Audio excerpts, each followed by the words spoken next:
Okay, second attempt. Thanks Siri for fucking up the audio. Just started speaking while I was talking. Okay, just a short little video about passive immersion. I had an idea. Maybe I'm not the first one to have this idea, but at least I've never seen it. And it's something I've started to try out for now a week and a half. And I want to try it out for a little bit longer and see how it goes. Like I said, it's about passive immersion. Basic idea of passive immersion is you have something on in the background while you're doing something else, while you're driving to work, while you're back on your way back from work, at the gym, while you're making sentences, while you're reading, and so on. So basically you're doing something else, which means that you're not that concentrated on what you're doing. You're only listening to it passively. Maybe sometimes you're, while you're doing stuff, you have a few seconds here and there where you're really listening to what is going on, and maybe you're able to pick out words. It does happen quite a lot, that you recognize a word. Oh, I know that word. That's that and that, I don't know. Because the first time you listen to something active or watch something actively, maybe the speed was too fast, or they slurred the words, or just that the connection between how a word sounds and the meaning is not there. It happens quite often that I hear a word that I think I've heard before, but the meaning just doesn't appear, or you don't have the connection between a word you've read and how it sounds when it's spoken normally, and so on. So, like I said, you're doing it passively. That means your attention is divided, and this is where my idea comes in. Matt's normal recommendation was, at least that's the last time I checked, that you, for a week, you watch your shows and record the audio. And the second week, you use this audio in your passive immersion. And the problem I think this has is that just because you watch something actively doesn't mean that you know a lot of the words in it. You probably know a lot more than you understood because of the problems I already mentioned. But let's say you watch Food Wars. You really like the show, so you're watching all of it in a whole week, and the second week you make it into your passive immersion. But just because you've watched it doesn't mean you know the words, because there are a lot of food related words for the ingredients and so on. And even while actively watching it, at least in the beginning, in the first 1 or 2 years, while your understanding isn't that high, I don't think you're going to be able to pick out the words while you're hearing it for the first time. And if you're unable to pick up stuff in your active immersion, the chances of you being able to pick it up in your passive immersion, I think, are pretty low. So my idea was that, or is, to try to use passive immersion a little bit different, not just to get exposure to the language and get accustomed to how it's spoken, the speed and the sound, but also to get more exposure to words you do know and trying to get that connection between stuff you learned and how it sounds. And so this means, or at least that's the idea I've come up with, you need to have, or I want to try to have more passive immersion where I know a lot of the words. So, and the only way to really accomplish this, or the way to accomplish this is twofold. I want to try, the first thing is with shows I've watched, and the second one is with news, because like I said in my update video, I want to understand news, so this one is for that purpose. Okay, shows first. For shows, I use, I think I also said it in the update video, I use Brit vs. Japan sentence bank method. And what I want to do, or what I'm now doing for since 1.5 weeks ago, is a show I'm currently mining. Where's the beginning? Here, okay.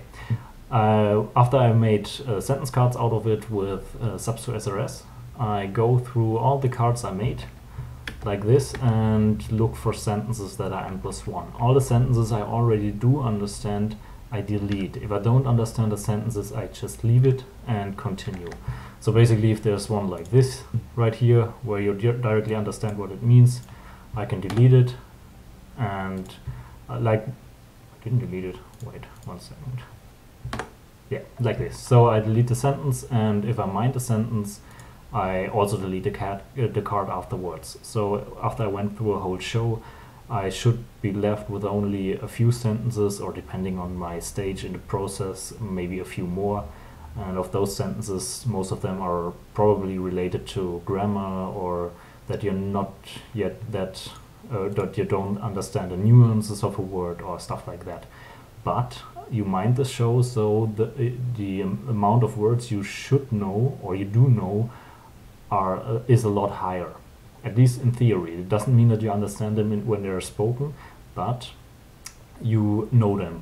You've seen them before, you've read them before. You just need that connection between the sound and what it means. Also, you, like I said, reading, you understand a lot more than if you're listening to it because of the speed.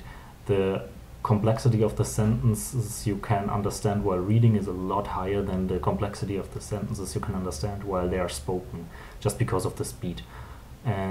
So after I've mined the show, I then make it into my passive immersion. For that purpose, I made a separate folder. So I have a folder for audio, I have a folder for the videos I recorded, and this is the new one I've made. It basically said shows and news, and these are the shows I'm currently having in my passive immersion. So all of those I've mined before, and this means I know a lot of the vocab in it. This way I can concentrate, or at least it makes it easier to pick out words I already learned and just have this connection between what they mean and how they sound. And also, like I said, the sentences you do understand while listening to it are the complexity of the sentence you do understand while listening to it is a lot lower than the ones you do understand while reading them. So I just can concentrate on trying to understand those sentences that I do understand while reading them.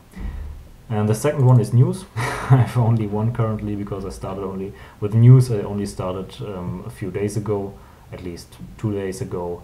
And my idea, or the way I want to go about it, is this one. I'll show you.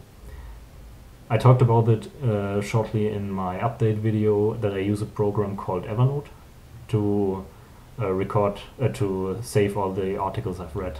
And I think, yeah, I showed you that I recorded all the all the unknown words in NHK Web Easy articles.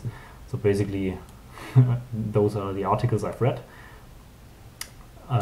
289 in total. And my method is that I read through the article. I might mark all the words I don't know, all the names of cities and names of people in green, and all the words I don't know, or the normal words I don't know, in red. And when a sentence is bold, it means that I could theoretically mine it. So from here I haven't mined a sentence yet, because afterwards I just cross them out. And this is my little system. So the first one is words I didn't know upon first reading the article. The second one means not mined, so I haven't mined any sentence from here. As you can see, no sentences crossed out. And the last one means that there are 2 sentences remaining I could theoretically mine. It doesn't mean that the words are interesting or useful, but just that I could mine it. But like I said, I stopped reading NHK Web Easy articles, so I probably won't mine any sentences from here. What I do currently is I mine from the normal news and other articles I've read. And I think a good example of this is, where is it? Yeah, this one. Okay, as you can see, I already went through this article, read it, and marked all the words I didn't know in red. So for this one, and I already mined 2 sentences. So there's only 1 word I didn't mine, but I don't want to mine it, so I just left it like that. And here you can see I crossed out the sentences, so I mined them, and also included a screenshot of from the article. And as you can see, the screenshot is from a video, and this is where my idea comes in. Another cool thing about Evernote is it saves a link to the article you copied it from, so you can just click on it and it brings you to the website. And what I then do is, or what I want to do from now on, I want to use Audacity to record the audio of the video. So exactly. I just let the video play while recording it, and afterwards I can use it here and then in my passive immersion. And since the video is talking about the article or what is happening in the article, there are probably a lot of words you read in there and you mined. So since I mined the complete article, I know that there's only a few words left I don't know. So if I listen to the audio passively or actively if I want to, I can concentrate on trying to understand what they say. So this way, in my passive immersion, the amount of unknown words should be pretty low, and I can really concentrate on understanding. So in summary, I think the main advantages of this method would be that first, there are a lot less unknown words in your passive immersion that you won't be able to pick out, or probably won't be able to pick out since it's only your passive immersion. Plus, another one is you get a lot more exposures to words you do know. Since I mind the sentences, that means I've learned the words. I can concentrate on getting that connection between the sound and the word I learned, and that way get also more exposure to words I do know, because I have them in my sentences. And I can concentrate on understanding it at full speed in a complete sentence. And yeah, I think at least that's the idea I had, that it's gonna be beneficial in the long run. I want to try it out for a few weeks. Maybe if I think that it's good, I want to try it out for a little bit longer. But yeah, let's just wait and see. If someone has an idea why this might be stupid or another way, I would really be interested to know. But let's see, I'll try it out for a little bit, and in my 12-month video maybe I'll have a little bit more to talk about it. How I feel about it then, or maybe I've stopped doing it, I don't know. I just want to try it out, so maybe someone else is interested in trying it out.